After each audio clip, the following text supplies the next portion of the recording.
কয় মাবুদ এটা তো জাতীয় জিকির, সবাই জানে। জানে না, জানে না লা ইলাহা ইল্লাল্লাহ এমন কেউ আছে? কথা কন, জানেন না আপনারা? কথা বলেন, জানেন না? মুসা আলাইহিস সালাম বললেন আল্লাহ এটা জাতীয় জিকির কইলেন কেন? আমি তো চাইছি এক্সট্রা অর্ডিনারি, অসাধারণ একটা জিকির, সুপার ক্যালিফ্রাজিলিস্টিক এক্সপিয়ালিডোসাস, এক্সেলেন্ট একটা জিকির, আনপ্যারালাল, কারো কাছে নাই, শুধু আমি জানবো আর আমি পড়বো।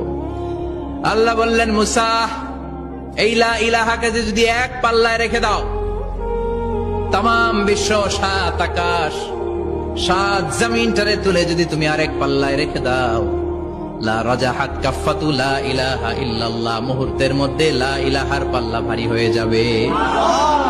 ও মুসা তুমি যতই এক্সক্লুসিভ জিকির চাও, লা ইলাহার চেয়ে দামি জিকির আমার কাছে নাই। চিৎকার করে পড়তে হবে আল্লাহু আকবার।